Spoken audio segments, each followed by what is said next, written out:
പിന്നെ ഞാൻ അണ്ണനെ പറ്റി കുറച്ച് ഇല്ലാത്തതൊക്കെ പറഞ്ഞിട്ടുണ്ട്.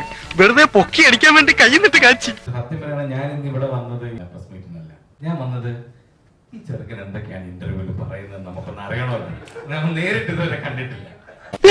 ഞാൻ അത്രക്ക് ഫേമസ് ആണ്. പിന്നെ ഇതൊക്കെ പാച്ചിന്റെ ഒരു നമ്പർ അല്ലേ? ഇനി എന്തൊക്കെ കാണാൻ കിടക്കണു.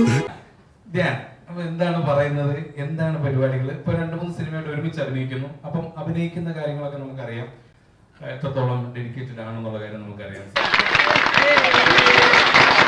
സിനിമയെ കുറിച്ച്, സിനിമ എങ്ങനെയാണ് ഇദ്ദേഹം കാണുന്നത് കാര്യം നമുക്ക് വളരെ വ്യക്തമായിട്ട് അറിയാം. ആക്കിയതാണല്ലേ? ആക്കിയ പോലെയാണ്. കുറച്ചു മുമ്പ് പറഞ്ഞില്ലേ ഈ സിനിമയെ കുറിച്ച് എന്താണ് പറയേണ്ടത്, ഒന്നും പറയാൻ ഒന്നും അറിഞ്ഞൂടാ. അതുകൊണ്ട് തന്നെയാണ് ഒന്നും പറയാത്തത്. ഇളയപ്പറ്റൊരു കാര്യം വിറ്റാണ്, ആള് ഭയങ്കര വിറ്റാണ്. നമ്മള് ചില ആളുകള് പെട്ടെന്ന് നമ്മുടെ ഉള്ളിലേക്ക് കയറും. ഇതിങ്ങനെ പറഞ്ഞു പറഞ്ഞു കൂടി കൂടി വരും. നീ ഏതായാലും പറയും. അങ്ങനത്തെ ഒരാളാണ് ഞാൻ.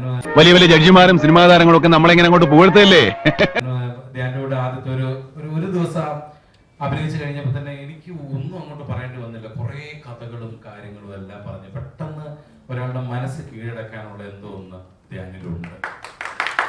അതാണ് നിങ്ങളാണ് ഞാൻ പറയാനുള്ളത് മുഖത്ത് നോക്കി പറയും. അതെന്റെ ചെറുപ്പം മുതലുള്ള ശീലവാ. അതാണ് മലയാളികള് ഈ ചെറുപ്പക്കാരനെ നെഞ്ചിലോട്ട് ഏറ്റെടുത്തിട്ടുള്ളത്.